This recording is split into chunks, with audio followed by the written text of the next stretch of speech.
Hey guys, welcome to our last class, well, our kind of last class of American-European relations in this spring semester 2020.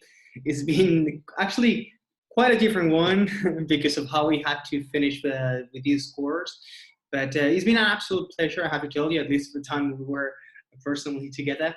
It was a pleasure to lecture this course with you and have you as a class. I mean, the results you got were the best I've had since I started lecturing it.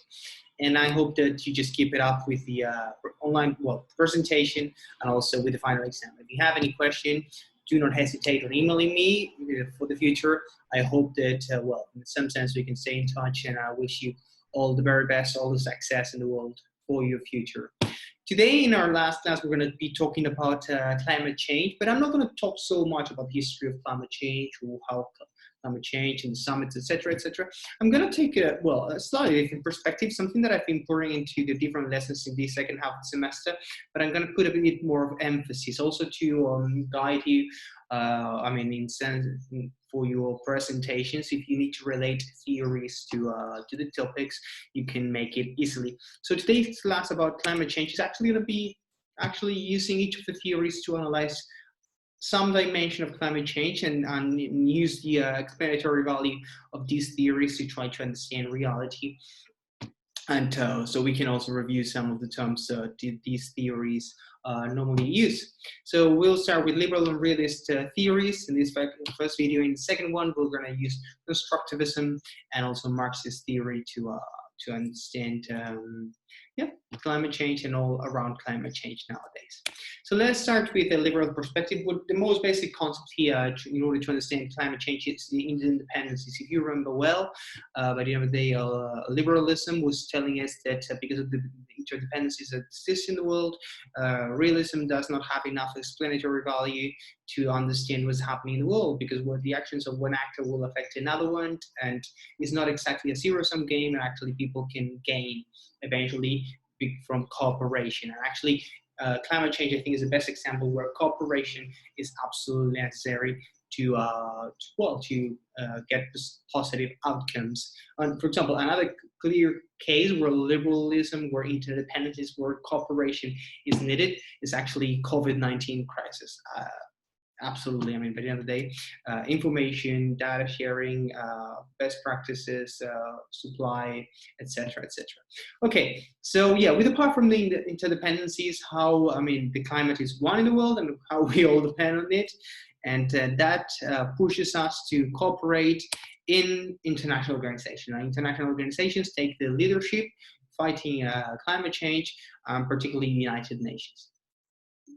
United Nations have been targeting, so to say, climate change from the Millennium Objectives, Objetivos del Milenio, that were elaborated in the year 2000, and how there were, we did not succeed. We did not match those objectives in 2015, and now with the development, sustainable development goals, objectives. I don't know the exact word in English, but by the end of the day, 2030 objectives that put a lot of emphasis on climate change. And United Nations is a framework for countries to talk about climate change. However, there are others. For example, the European Union is now putting a lot of emphasis. We understand that this is once again a transnational issue that actually can be dealt better from the European Union than the national level. The power of the countries individually is smaller than the whole international organization. As a result of this, we have to give ourselves certain norms. What are these norms? And we can, for example, mention Paris Climate Change Agreement. The Paris Climate Change Agreement was the first clear movement trying to reach an understanding and a commitment of different countries on tackling the problem of climate change. In 2016, that seems like ages ago nowadays, but it's actually only 4 years ago. What was decided in Paris at that time in 2016, the 2020 meant that greenhouse gases were going to be reduced by 20%, and energy consumption also be reduced by 20%, and in the energy mix, renewable energies will represent 20% of the production.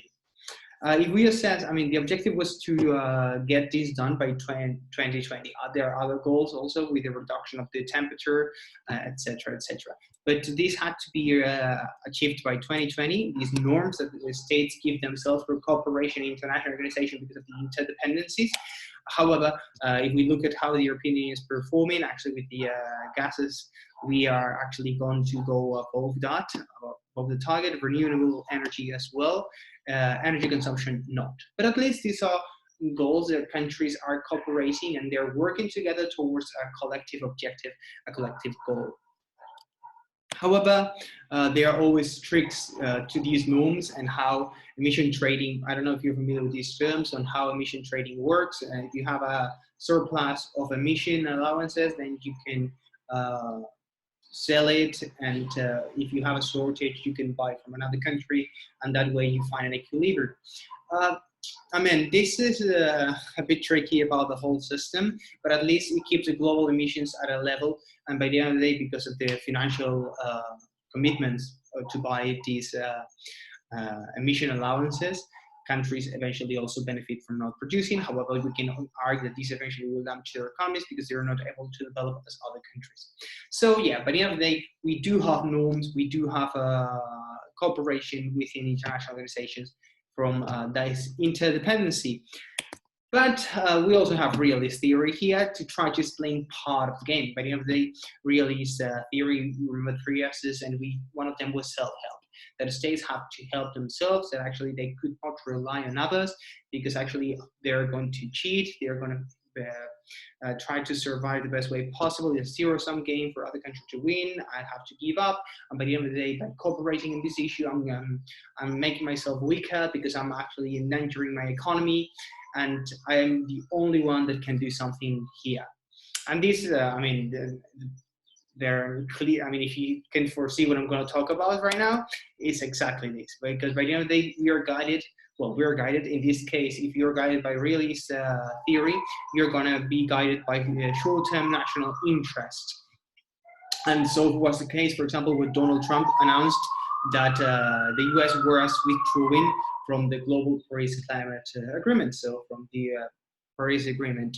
And this is a clear example where realist theory can explain why the US withdrew from the agreement. But at the end of the day, they did not trust other countries because the United States was the only one can be assured to comply or not, and because of this and because of national interests and self-help, they withdrew. And actually, if you look at the map of the world, it's the only country that actually withdrew out of the world. The rest of the world, most of it has ratified. Some countries have signed it, but have not ratified. But yeah, absolute pity, because this was an exemption to realist theory, so to say, climate change. We're going to have a break here. I'll take it after the break with constructivist theory or Marxist theory, that you will see that is an interesting approach. This was more or less what you could expect. I'm sure that you could do this analysis. So see you in a minute.